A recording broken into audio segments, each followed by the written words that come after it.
오늘 말씀은 베드로전서 2장 9절, 베드로전서 2장 9절입니다. 제가 가진 성경 신약 성경 379쪽입니다.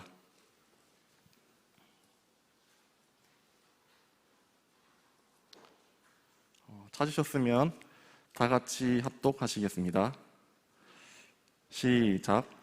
그러나 너희는 택하신 족속이요 왕같은 제사장들이요 거룩한 나라요 그의 소유가 된 백성이니 이는 너희를 두려운 데서 그의 기이한 빛에 들어가게 하신 이에 아름다운 덕을 선포하게 하려 하심이라. 아멘.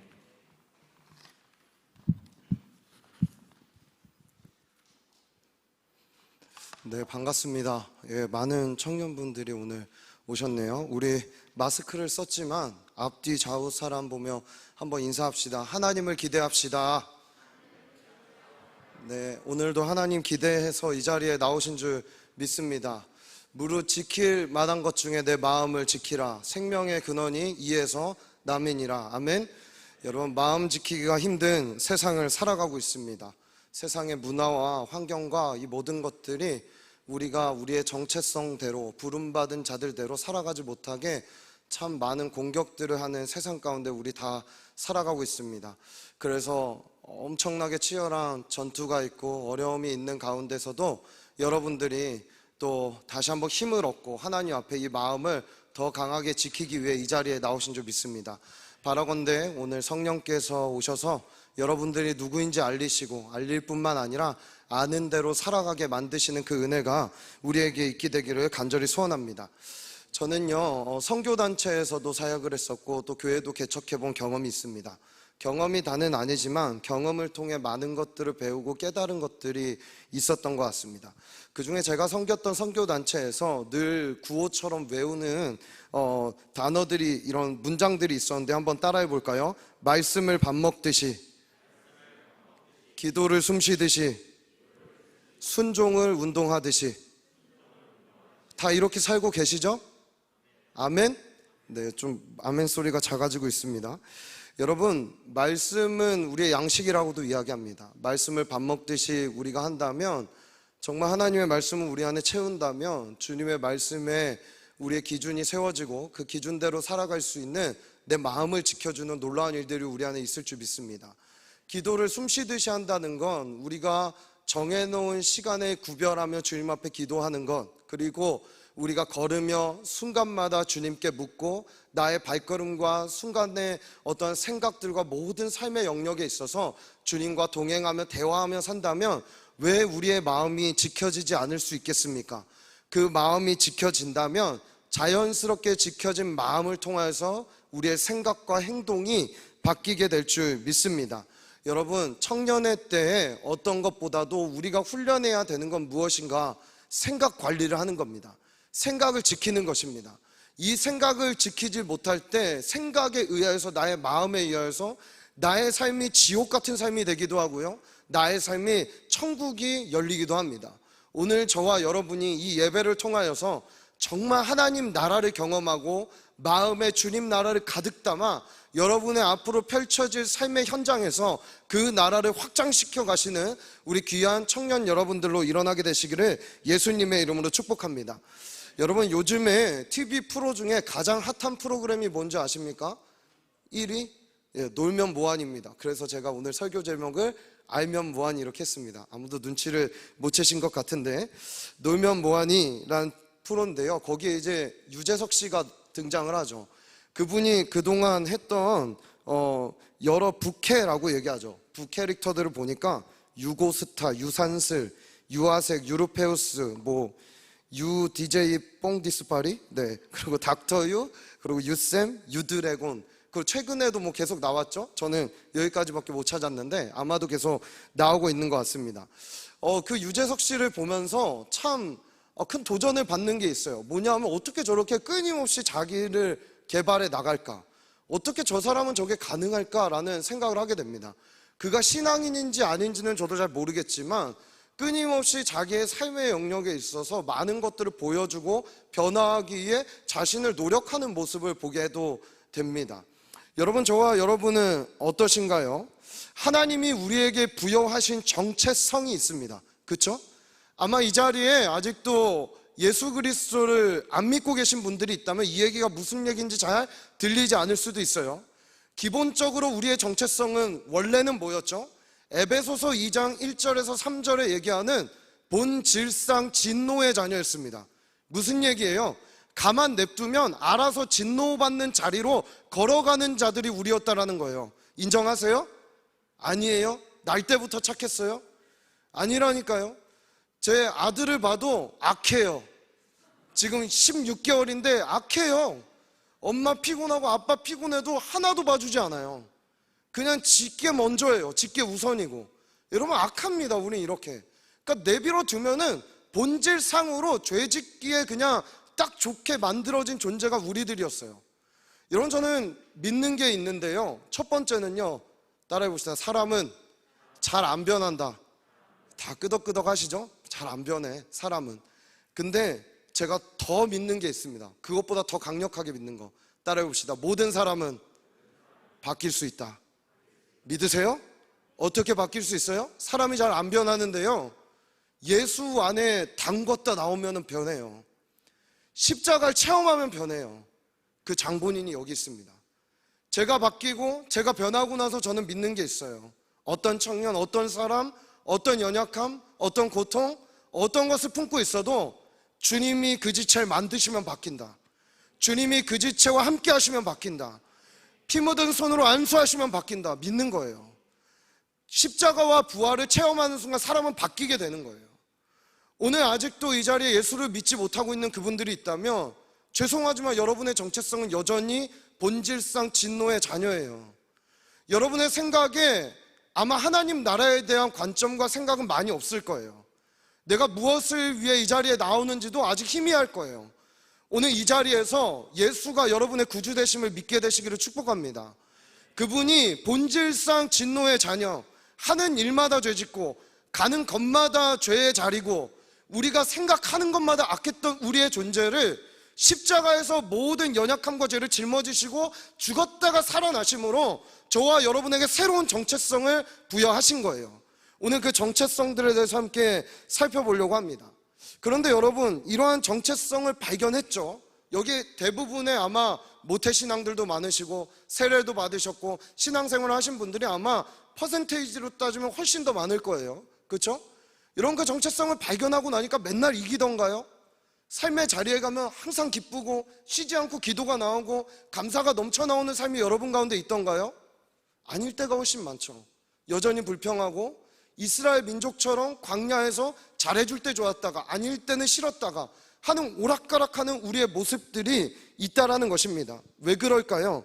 우리 한번 베드로전서 5장 8절의 말씀을 다 같이 한번 읽어보겠습니다. 베드로전서 5장 8절.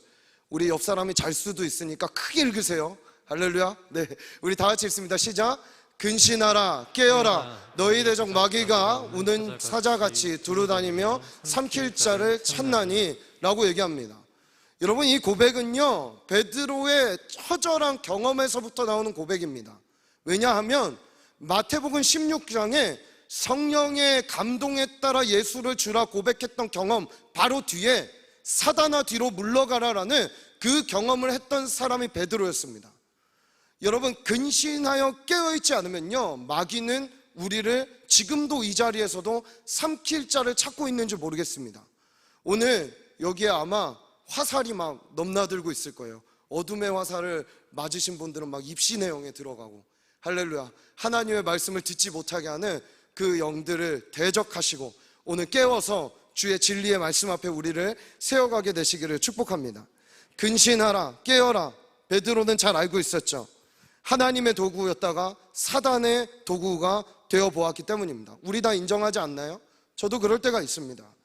여러 가지 사단의 거짓말 중에 우리를 무너뜨리는 거짓말은요, 여러 가지가 있습니다. 근데 그 중에 가장 심각한 공격은 뭐냐 하면 정체성을 건드는 거예요. 우리의 정체성, 내가 누구인지를 건드는 거예요. 사단이 그래서 예수님한테도 시험할 때 얘기한 게 뭐죠? 너가 만일 하나님의 아들이거든 이라고 나오는 거예요. 너가 정말 하나님의 아들이야? 알면 뭐하니? 그것을 이렇게 나오는 거죠. 우리에게 마치 제가 오늘 알면 뭐하니? 이 말은요, 사단이 우리에게 얘기하고 있는 거예요.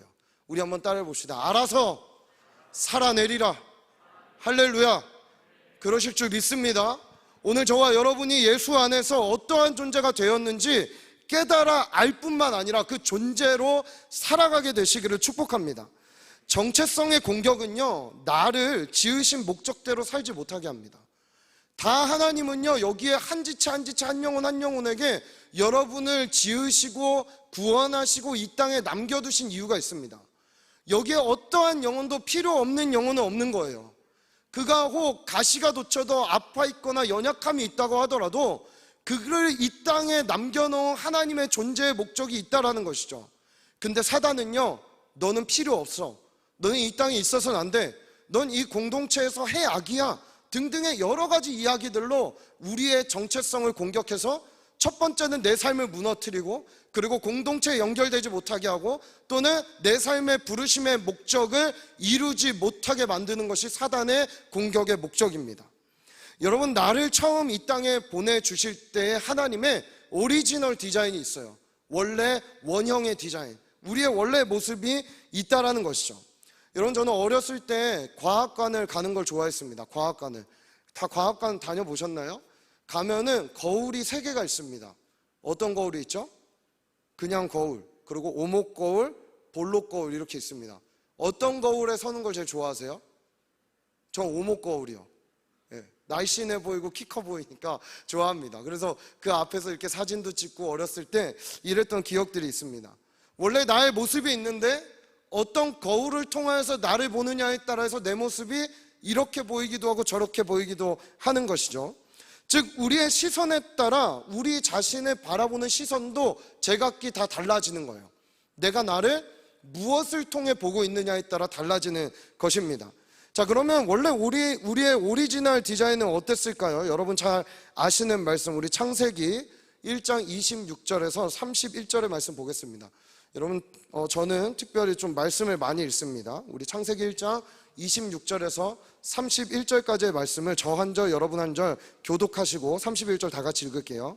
하나님이 이르시되 우리의 형상을 따라 우리의 모양대로 우리가 사람을 만들고 그들로 바다의 물고기와 하늘의 새와 가축과 온 땅과 땅에 기는 모든 것을 다스리게 하자 하시고, 하나님이 자기 형상 곧 하나님의 형상대로 사람을 창조하시되 남자와 여자를 창조하시고, 하나님이 그들에게 복을 주시며 하나님이 그들에게 이르시되 생육하고 번성하여 땅에 충만하라, 땅을 정복하라, 바다의 물고기와 하늘의 새와 땅에 움직이는 모든 생물을 다스리라 하시니라. 하나님이 이르시되 내가 온 지면에 씨 맺는 채소와 씨 가진 열매 맺는 모든 나무를 너희에게 주노니 너희의 먹을거리가 되리라. 또 땅의 모든 짐승과 하늘의 모든 새와 생명이 있어 땅에 기는 모든 것에게는 내가 모든 푸른 풀을 먹을거리로 주노라 하시니 그대로 되니라. 하나님이 지으신 모든 것을 보시니 보시기에 심히 좋았더라. 저녁이 되고 아침이 되니 이는 6째 날이니라. 우리가 신앙생활을 할 때 정말 많이 착각하는 것 중에 하나는 뭐냐 하면 하나님이 나를 일시키려고 불렀다라는 거예요. 그래서 날 부르신 이유와 목적이 사역을 통해서 나를 나타내려고 하는 우리의 모습들이 있어요. 왜냐하면 그것은 죄된 나의 습성에서 무언가 열심히 해서 인정받으려고 하는 나의 욕구가 있기 때문이에요.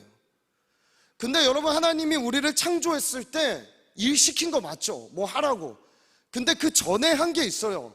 그분의 형상을 따라 그분의 오리지널 디자인대로 우리의 존재를 만든 게 먼저예요. 모든 사역과 일과 모든 것들은요, 존재에서부터 뿜어져 나와야 돼요. 존재가 되지 않았는데 이래서 나를 증명하려고 하는 게 종교가 되는 거예요. 하지만 기독교는 종교가 아니라 생명입니다. 믿으시죠? 우리 안에 살아있는 하나님의 영의 생명이 회복되는 순간 자연적으로 살아있다라는 증거가 내 안에 나타나서 일을 하게 되는 거예요. 이 순서가 바뀌어야 돼요. 여러분, 저와 여러분이 이 순서를 잊지 않게 되기를 축복합니다. 하나님이 보았을 때 심히 보기에 좋았던 상태는 이러한 상태입니다.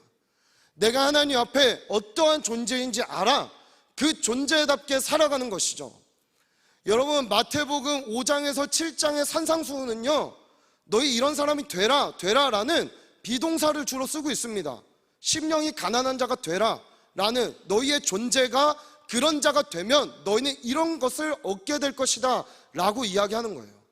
오늘 우리의 존재를 아는 것이 얼마나 중요한가.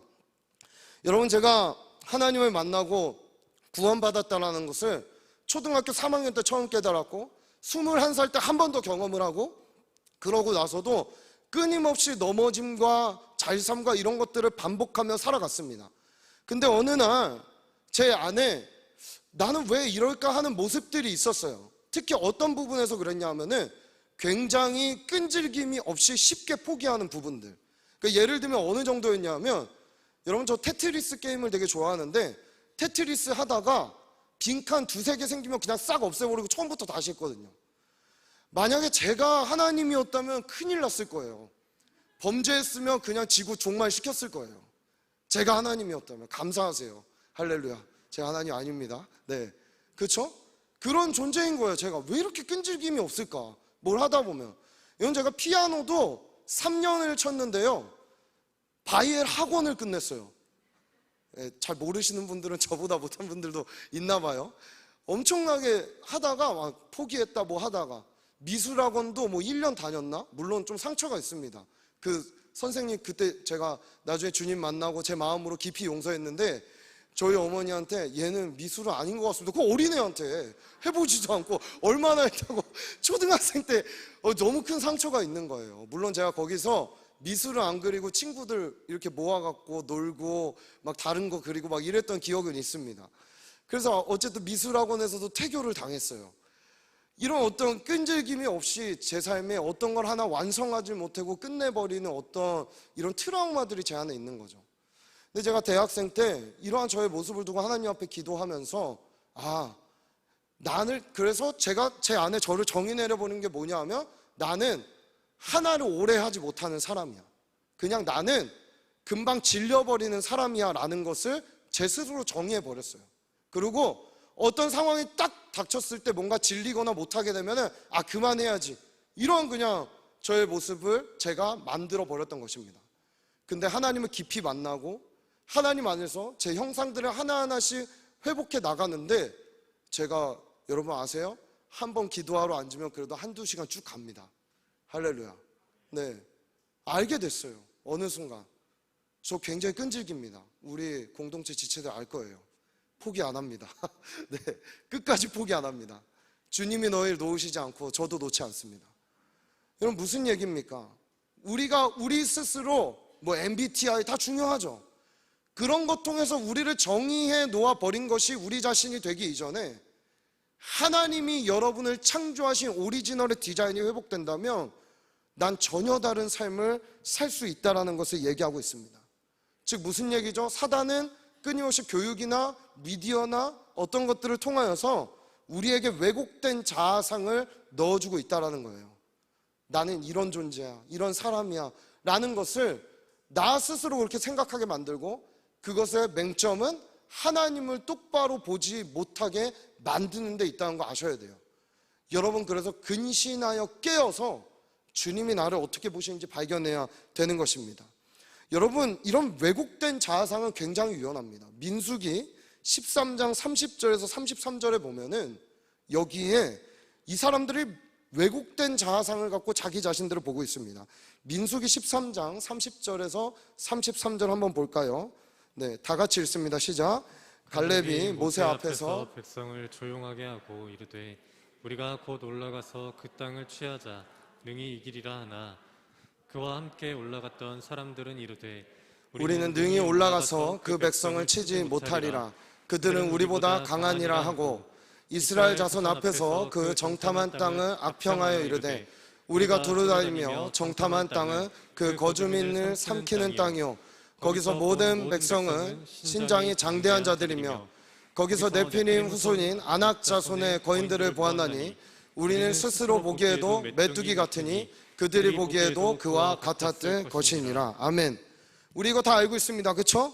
이스라엘 백성들의 이제 눈앞에 약속의 땅인 가나안이 진짜 바로 코앞에 있었어요. 12명의 정탐꾼을 보냅니다. 그 중에 똑같은 것을 보고 왔던 12명이 전혀 다른 보고를 합니다. 10명과 2명의 전혀 다른 보고를 합니다. 객관적으로 이들의 말이 맞죠. 장대하고 크고 먹을 것도 풍부하고 모든 것이 있는데 그들과 나를 비교했더니 우리는 메뚜기와 같다라는 이 말이 틀린 말이 아닙니다. 객관적으로 맞는 말이에요. 그러나 하나님의 백성이 이스라엘 백성들에게 요구됐던 하나님의 시선은 객관적인 상황으로 나를 바라보는 게 아니라 하나님의 눈으로 믿음으로 너희 자신을 바라보라고 주님이 얘기한 거예요. 결국 이 믿음의 눈이 없는 자들은 가나안 땅을 밟지 못하는 아주 비참한 일을 겪게 됩니다. 나머지 10명의 정탐꾼, 전혀 다른 보고를 하고 있는 갈렙과 여호수아 갈렙이 10명이 가지고 있었던 이 사람들의 정체성은 전혀 달랐던 것이죠. 10명이 가지고 있었던 자아상은 뭐예요? 나는 메뚜기다. 난 전혀 안 된다. 될 것도 못 된다. 갈 수 없다라는 그 코앞에서 그런 고백을 하고 있는 것이죠. 여러분, 믿음의 경주는 끝까지 하는 거예요. 아멘이세요? 그냥 한번 믿었다고 되는 게 아니라 끝까지 약속의 땅을 차지할 때까지 끈질기게 기도하는 거예요. 여기 계신 목자, 마을장, 부장 간사님들 영혼 끝까지 품게 되시기를 축복합니다. 주님이 내게 말씀의 약속을 주셨다면 그 영혼이 될 때까지 품고 기도하는 거예요.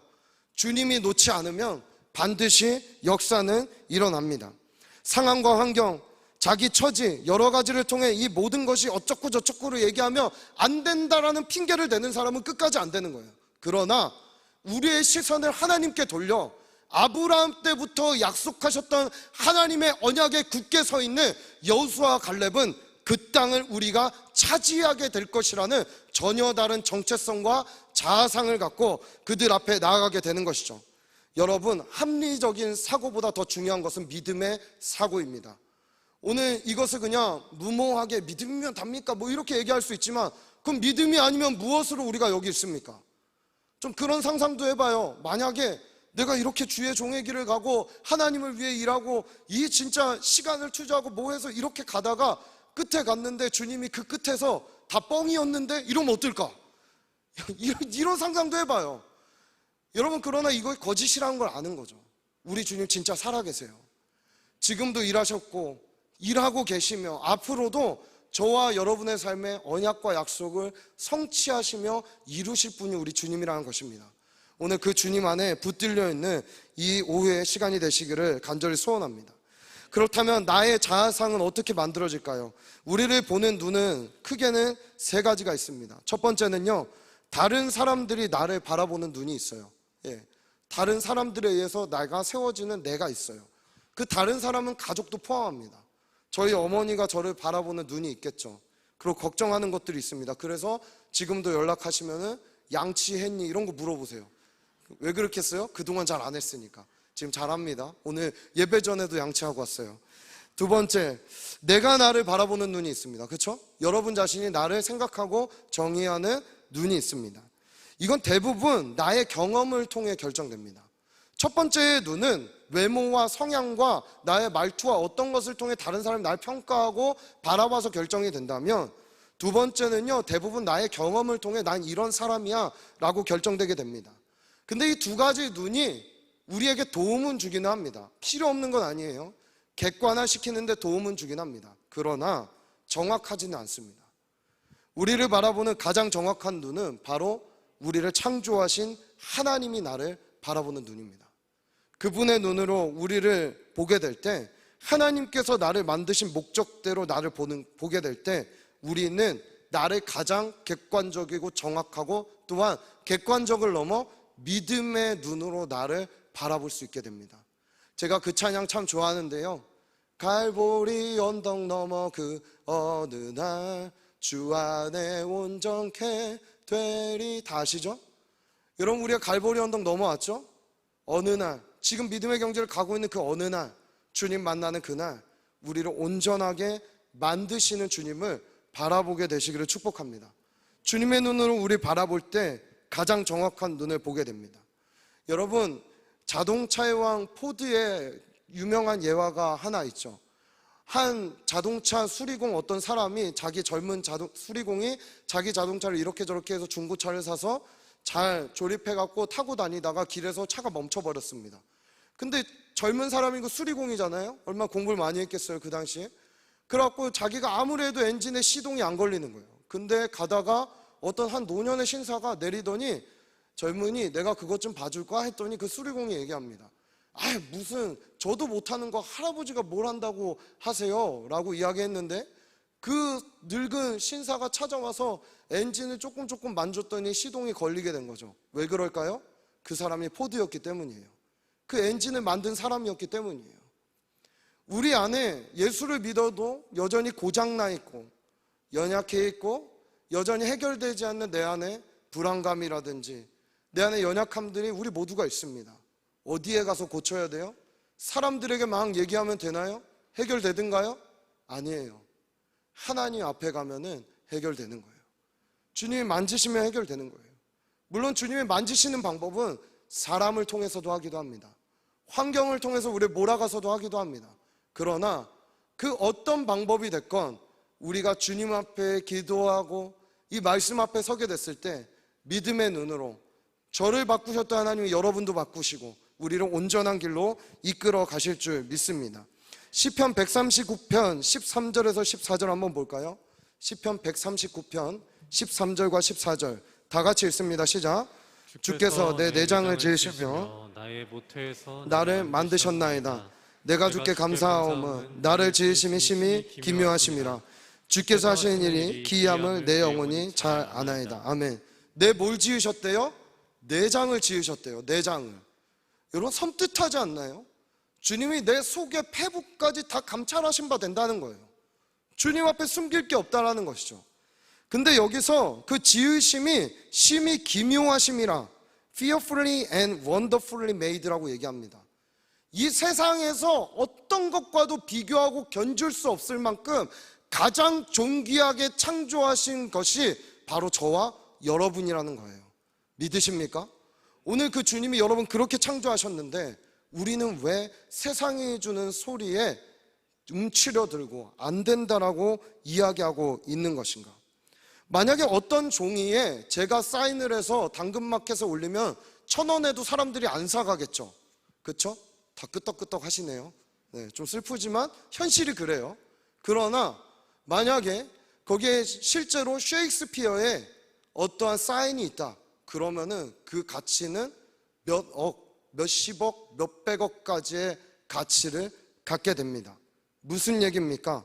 동일한 프로덕트라도 누구의 손에 의해서 만들어졌는가, 누구의 사인이 박혀 있는가가 중요하다라는 거예요. 우리 옆 사람에게 축복해 줍시다. 당신은 예수 그리스도의 보혈의 가치입니다. 아멘. 믿으세요? Made in God이 우리에게 있는 거예요. 여러분 이 정체성을 갖고 우리가 살아가야 됩니다. 그렇다면 이제 하나님이 나를 어떻게 보고 계시는가? 우리 6가지로 제가 여러분의 정체성을 설명해 드리려고 합니다. 오늘 다 모르시는 이야기는 아닐 거라고 생각합니다. 그러나 알면 뭐하니? 살아야지. 할렐루야. 오늘 알고 이대로 선포하시고 삶에서 살아내시는 이 땅의 귀한 승리하시는 청년들로 일어나게 되시기를 축복합니다. 첫 번째, 하나님 나를 어떻게 보고 계신가? 우리 요한복음 1장 12절, 요한복음 1장 12절 다 같이 읽습니다. 시작.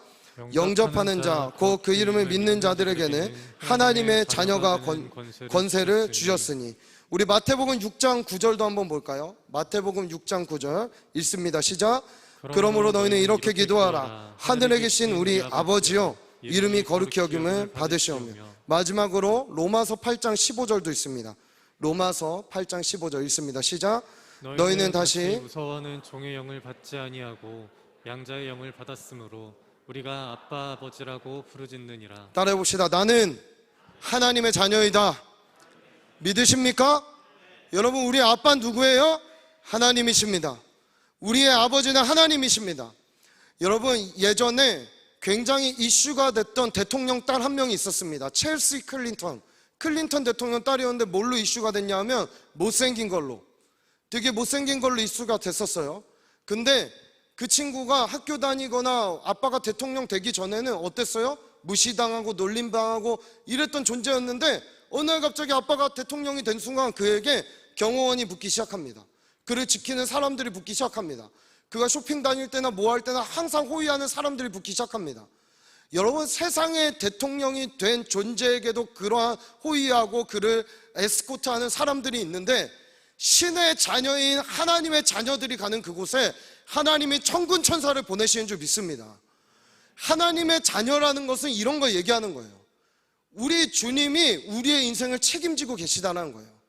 오늘 제가 읽은 이 3절의 말씀 이외에도 우리가 하나님의 자녀됐다라는 것은 성경에 수없이 이야기하고 있습니다. 여러분, 이 정체성을 잊지 마십시오. 우리의 아빠가 누구다? 하나님 아버지이십니다.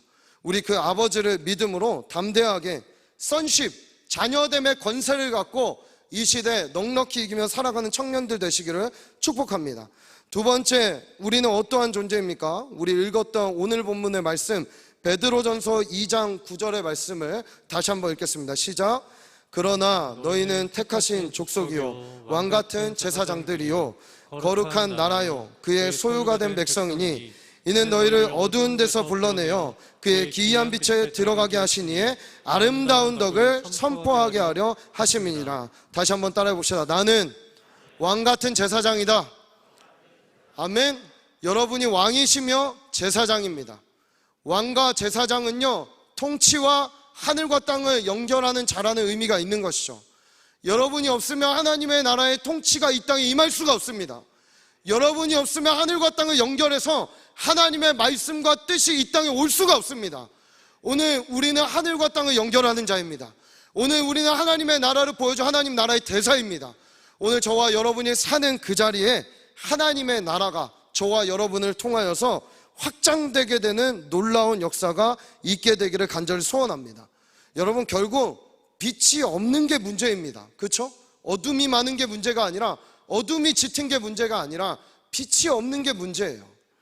오늘 사단의 권세를 이기는 키는 이 본문의 말처럼 우리의 존재에서부터 나오는 나에게 행하신 하나님의 아름다운 덕, 그 빛의 일들을 우리의 입술과 삶을 통하여서 선포하기 시작할 때 사단의 나라는 떠나가게 되는 거예요. 어둠은 물러가게 되는 거예요. 어떻게 이 사명을 우리가 감당할 수 있겠습니까? 사도행전 1장 8절의 말씀처럼 오직 성령이 임해야 가능합니다.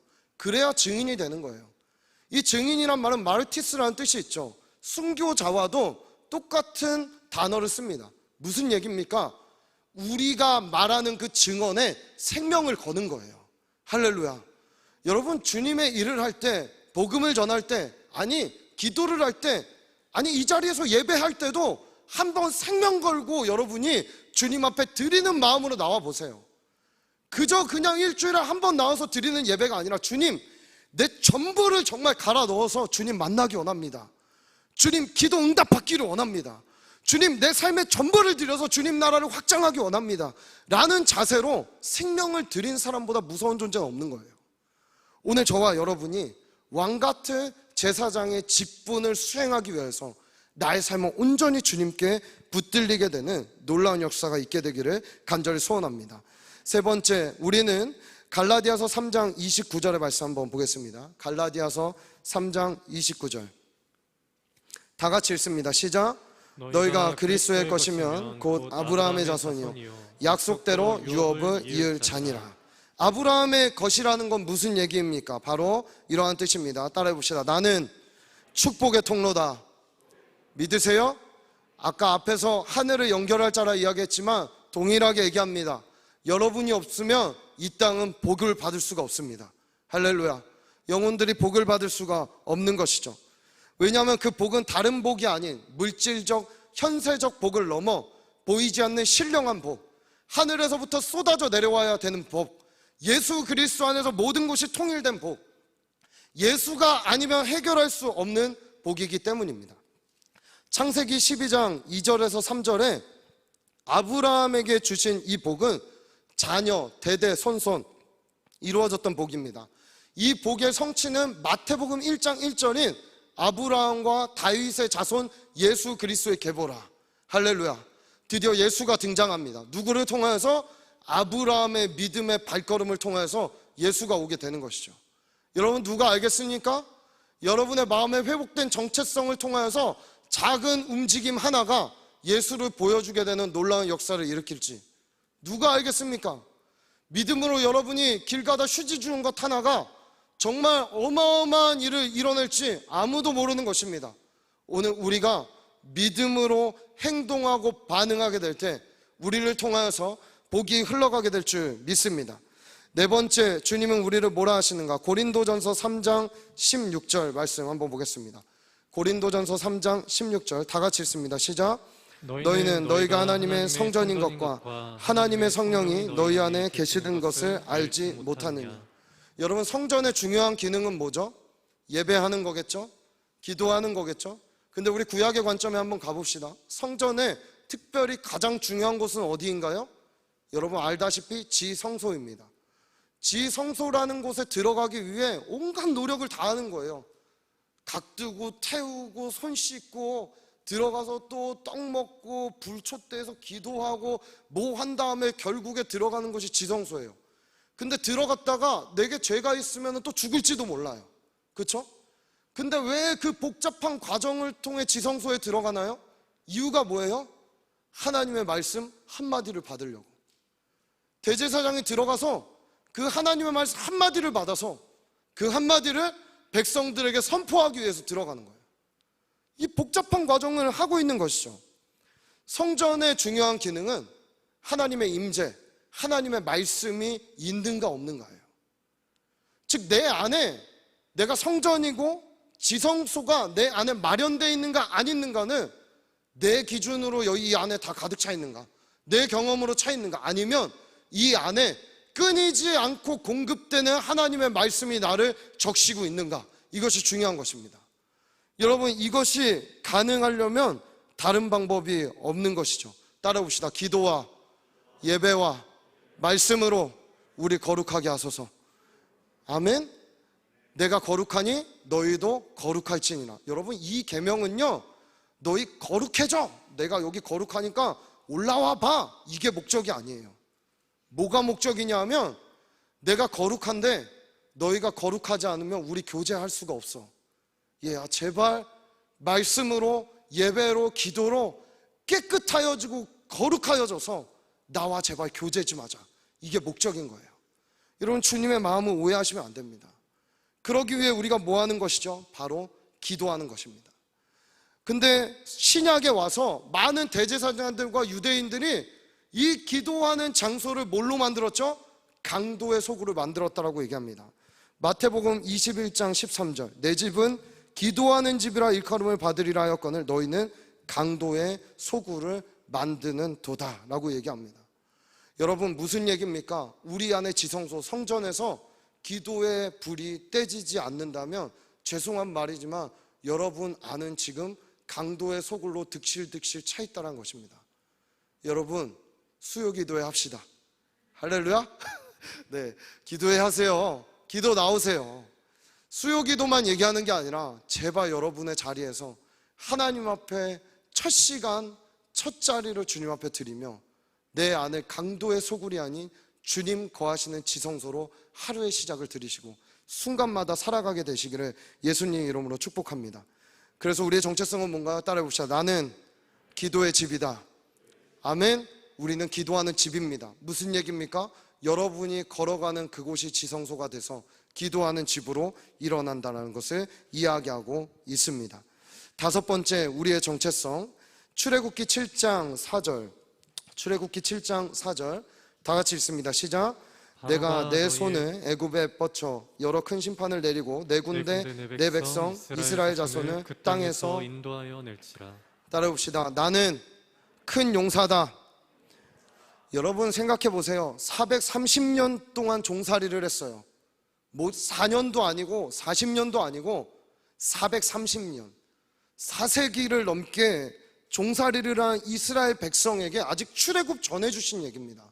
뭐라고 얘기하죠? 하나님의 군대라고 얘기합니다. 세상의 기준으로 보면 구원받은 우리가 뭐 그리 대단해 보이겠습니까? 부족하기 짝이 없고 연약하기 짝이 없고 또 어떤 사람들은 그렇게 얘기하죠. 인간이 너무 부족하니까 저렇게 그냥 뭐라도 체면 걸듯이 하나님을 믿는 게 아니냐. 맞는 말이에요. 우리의 연약함을 인정하니까 하나님 붙드는 거 맞는 말입니다. 할렐루야. 맞습니다. 근데 그러한 우리를 주님은 뭐라고 얘기하시냐면 나의 군대라고 이야기합니다. 나의 용사라고 얘기합니다. 하나님이 기드온을 부를 때도 마찬가지였습니다. 기드온을 부를 당시에 미디안 족속에게 이스라엘 백성들은 큰 고통을 당하고 있었어요. 기드온은 숨어서 포도즙질에서 타작마당에 그냥 하고 있었는데 갑자기 어느 날 큰 용사야 이럽니다. 깜짝 놀래죠. 기드온이 내가 무슨 큰 용사일까? 뭘 할 수 있을까? 사사기 6장 12절에 여호와의 사자가 기드온에게 나타나 이르되 큰 용사여 여호와께서 너와 함께 계시도다 하매. 여러분, 저는 여러분이 이 일상의 삶의 자리에서 이 음성을 듣게 되기를 축복해요. 직장에서 상사 밑에서 비굴하지 마시고, 세상에서 예수 믿는 거 부끄러워하지 마시고, 주님이 여러분에게 뭐라고 하시는가? 나의 용사, 나의 군대, 나의 나라를 이룰 백성이라고 말씀하시는 주님의 음성에 집중하게 되기를 예수님의 이름으로 축복합니다. 두려워하고 있는 기드온을 보는 하나님의 시선은 용사였습니다. 우리의 정체성은요, 우리의 경험을 통해 보는 게 아닙니다. 지금의 처지에 눌리지 말고 전신갑주를 취한 주의 군대로 일어나십시오. 시냇가 푸른 청년 교회여 주의 군대로 일어날지어다. 아멘. 우리 이렇게 선포하고 기도하시는 청년들 되시기를 예수님의 이름으로 축복합니다. 우리의 무기는 다른 것이 아닙니다. 에베소서 6장 17절 구원의 투구와 성령의 검 곧 하나님의 말씀을 가지라. 또 말씀입니다. 할렐루야. 우리가 뭐 설교 들으면 뭐 있습니까? 말씀 봐라, 기도해라, 순종해라. 다 이 범주에서 벗어나지 않아요. 여러분, 그게 그만큼 우리에게 중요하기 때문이에요. 오늘 이 일들에 생명을 걸게 되기를 간절히 소원합니다. 마지막 6번째, 주님은 우리를 뭐라고 하시는가? 우리 계시록 19장 7절과 8절 한번 볼까요? 계시록 19장 7절과 8절입니다. 7절과 8절 다 같이 읽습니다. 시작. 우리가 즐거워하고 크게 기뻐하며 그에게 영광을 돌리세.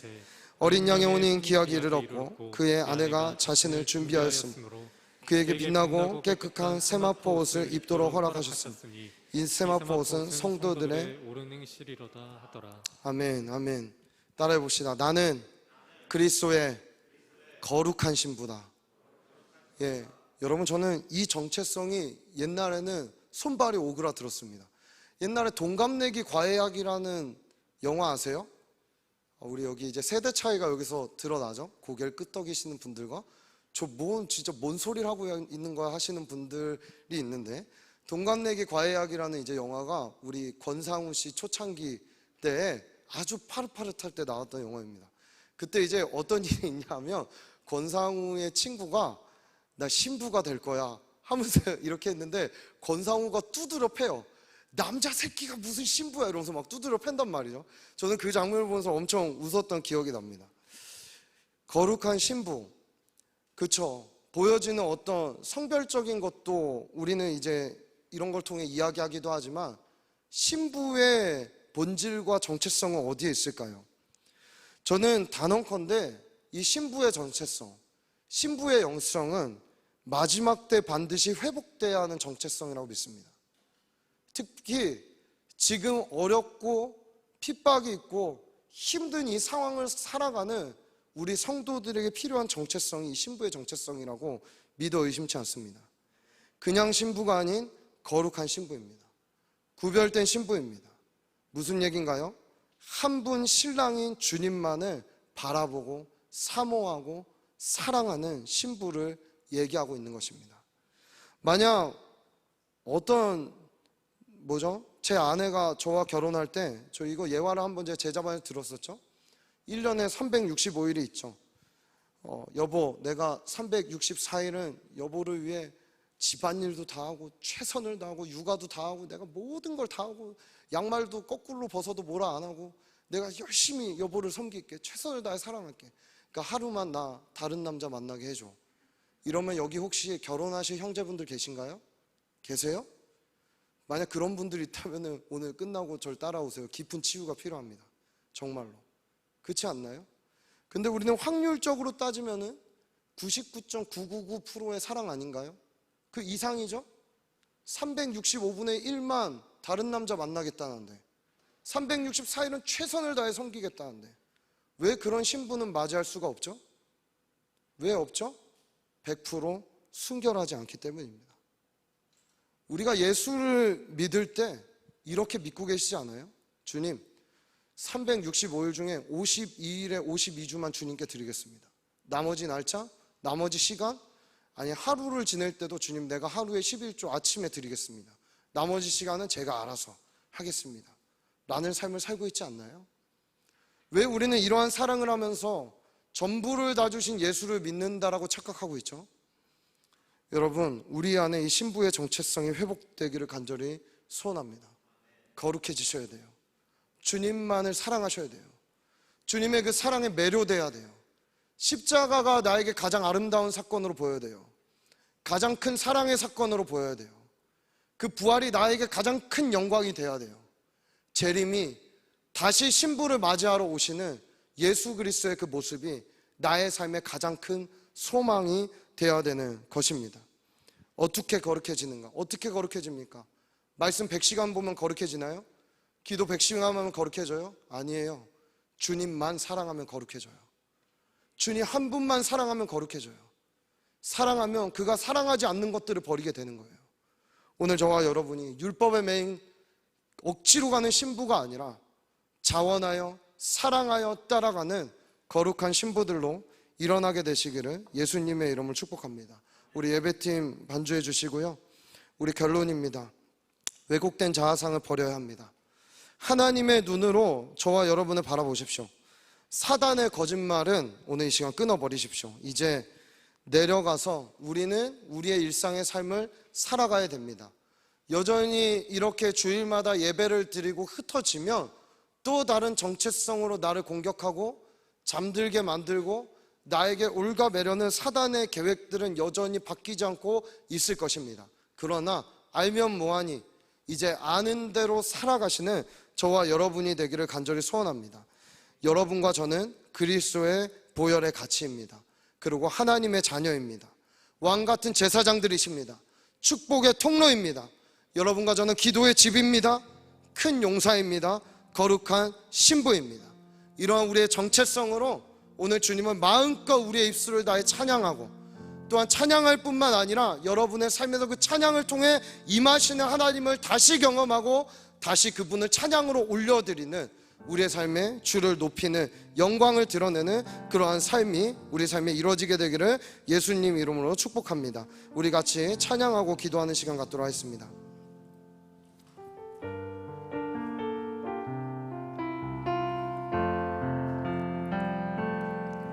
지금 서 있는 이곳에서 높임을 받으소서.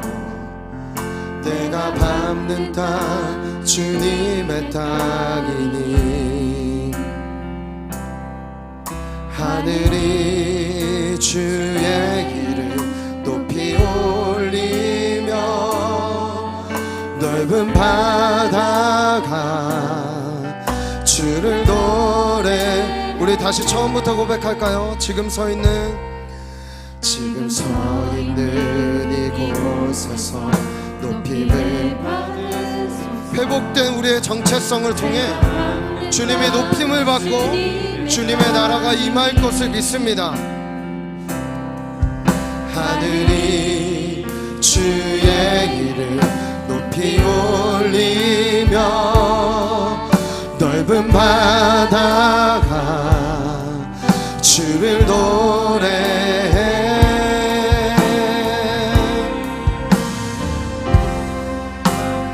주를 경배해. 모든 입술 주를 찬양해. 천지를 만드신 만물의 통치자 높임을 받으소서. 내 평생에 주의 이름 높이 어느 곳에서든지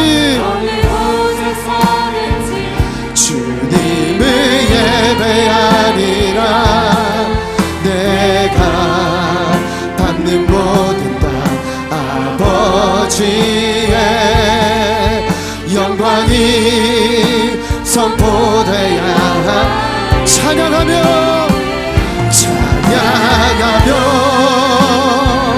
주님을 예배 하늘 가득한 주님의 영광을 보게 하십시오. 나를 통하여 나의 입술을 인하여 주의 이름 높임을 받으소서. 모든 만물 주를 경배 모든 만물 주를 경배 모든 입술이 주를 찬양해 모든 입술 주를 찬양해 천지를 만드신 만물의 통치자 높임을 받으소서. 내 평생에 주의 이름도 주님 어느 곳에 있든지 회복된 나를 통하여 주의 영광받아 주옵소서. 내가 받는 모든 땅 아버지의 영광이 선포되야 하리 찬양하며 주님을 예배할 때 하늘 가득한 주의 영광 보리라.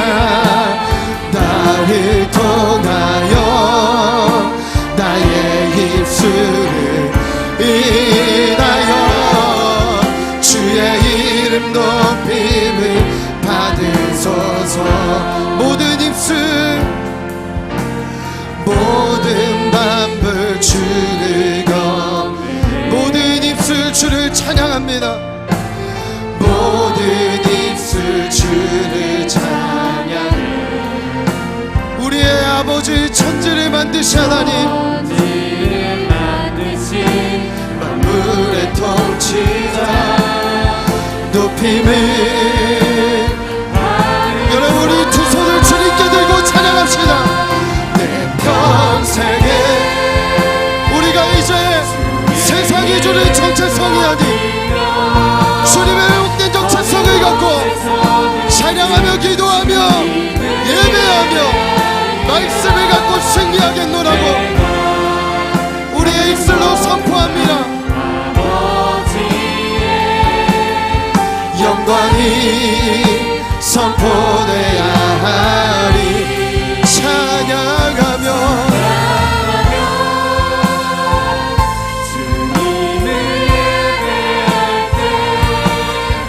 하늘 가득한 주의 영광 보이라. 나를 통하여 나의 입술을 인하여 주의 이름 높임을 우리 이 시간 기도하며 나아갔으면 좋겠습니다. 여러분 혹시나 과거부터 여러분이 들어왔던 여러분이 하나님이 여러분을 바라보는 정체성이 아닌 누군가에 의해 내 귀에 들려진 정체성이 있다면 여러분의 귀에 손을 대시고 예수의 보혈을 선포하십시오. 오늘 들은 말씀을 기억하며 주님 내가 주님의 눈으로 나를 바라보게 하여 주옵소서. 아니면 여러분 끊임없이 내 마음을 통해 우울감과 정죄감 등으로 나를 억누르며 공격하는 것들이 있다면 여러분 머리와 가슴에 손을 대고 주님 내 가슴과 머리에 주의 보혈을 뿌립니다. 나를 회복시켜 주옵소서.